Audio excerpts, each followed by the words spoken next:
On September 5th of 1992, 18 members of Deanna Bell's family were gathered at a Chicago abortion clinic wanting to know why this 13-year-old girl was lying dead in a back room.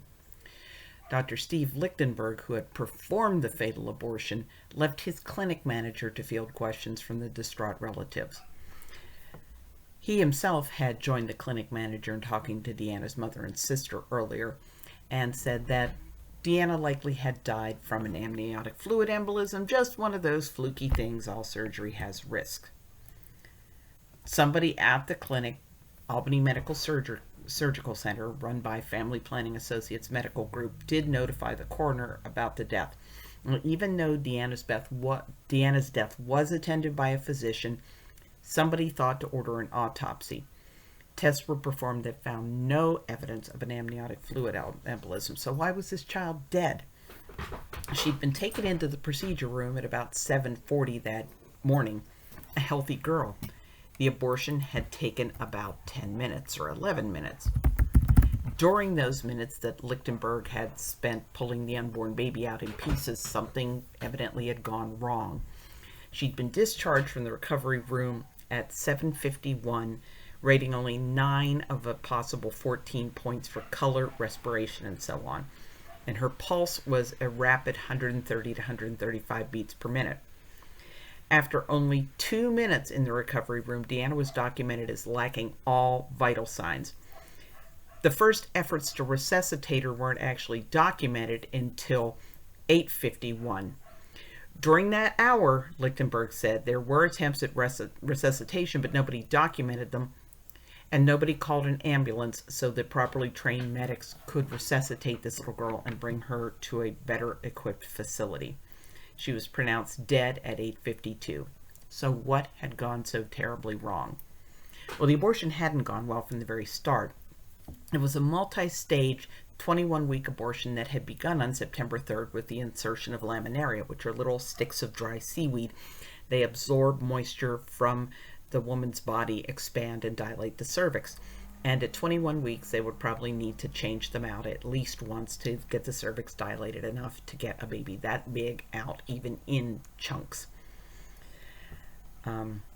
According to records, Deanna was uncooperative during the process, which was performed by a non-physician. So when the time came to change the laminaria the next day, Lichtenberg did it under general anesthesia. CRNA Larry Hill administered 400 milligrams of Brevital, a drug that was not at that time approved for pediatric use, when a sufficient dose for an adult would have been 70 milligrams. During the procedure, Lichtenberg accidentally ruptured the amniotic sac. Now, the next day, Deanna's mother brought her back, had her come back for the actual abortion. CRNA Arthur Good administered at least 250 milligrams of Brevital, which was 3.6 times the therapeutic dose. Deanna was not intubated as per Brevital protocols. Oxygen was only administered by waving the oxygen mask near her face. Good and Elizabeth Strum put Deanna on a gurney and took her to the recovery room. Strum was referred to as a medical assistant even though she had no formal medical education. She put a pulse oximeter on Deanna's finger and a blood pressure cuff on her arm, and then Good went to anesthetize another patient for an abortion. Now, I'm going to quote verbatim from the lawsuit. Before obtaining a reading from either of Bell's monitoring devices in the recovery room, Strum began to write on Bell's medical chart the vital signs Strum expected to find rather than Bell's actual vital signs. This practice is called pre-charting. I cannot count the number of times I have seen examples of this. In fact, at Center for Reproductive and Sexual Health in New York, they charted a dead patient as pink alert responsive because they pre-charted. While Strum was pre-charting, the pulse oximeter beeped, indicating that it was not getting a reading. Strum removed the device from Bell's finger and checked on its operation by making sure the light inside the device was on. Strum then placed the device on another of Bell's fingers, but still did not receive a reading. Strum looked at Bell's appearance for evidence of a problem, but she noticed only that Bell was a black girl. And incidentally, young black women are far more likely to be sold abortions, even though black women are more pro-life than white women. And once they get on the abortion table, they're more likely to die. Interesting.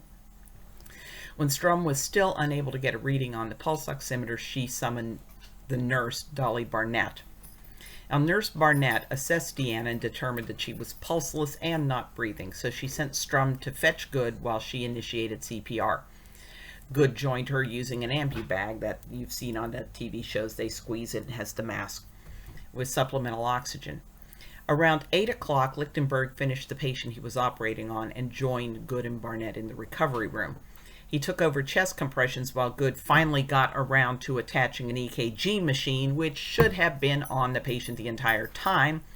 And about 15 minutes later than he should have, Good finally got around to intubating Deanna.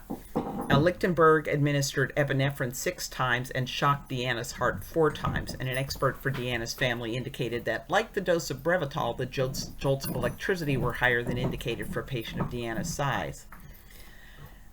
She was pronounced dead at 8:51. Was the massive dose of Brevitol the reason Deanna's heart stopped? The coroner drew no conclusions, merely noting that Deanna had congested lungs, a uterus full of clotted blood, and a lot of Brevitol in her system. And there were no signs of an amniotic fluid embolism, even though, because Lichtenberg suspected an AFE, they did look hard for it. Deanna's family wanted answers. They sued, and in their investigation, they found evidence that the staff had failed to adequately monitor Deanna. They had no protocols for dealing with cardiorespiratory arrest, and nobody on the staff who attended to her had current certification on advanced cardiac life support protocols. They also found out that Deanna was not the first person to die at an FPA facility. Denise Holmes, Mary Pena, Patricia Chacon, Josefina Garcia, Lanice Dorsey, Tammy Sumatsu, Joyce Hortenzio, and Susan Levy. 5, 6, 7, 8, 9 patients had already died. And we got a call at Life Dynamics from the attorney representing Deanna's family, and we said, you need to file a motion right away to include the California cases, which they did. They beat Allred to the punch. He wanted to file to exclude the California cases. So Deanna's family was able to depose Allred, who admitted that they never did a preventability study after a patient death, including several anesthesia-related deaths. He said he could find no fault in any of his staff for their handling of Deanna. Now, Deanna's family lost their lawsuit in 1999, but won a new trial on the grounds that the judge had excluded vital evidence showing malpractice, including the fact that the woman in the recovery room was pre-charting what she expected Deanna's vital signs to be. They won a new trial, but in 2004, a judge ruled that the case couldn't go back to trial because of the amount of time that had elapsed since Deanna's death. And as of 2005, I've been unable to find any update on the case.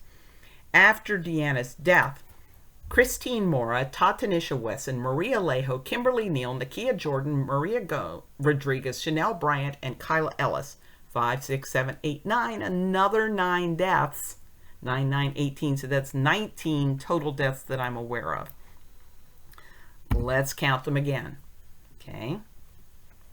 So we've got Denise, Mary, Patricia, Josefina, Lanice, Tammy, Joyce, Susan, Deanna, Christine, Tatanisha, Maria, Kimberly, Nakia, Maria, Chanel, Kyla.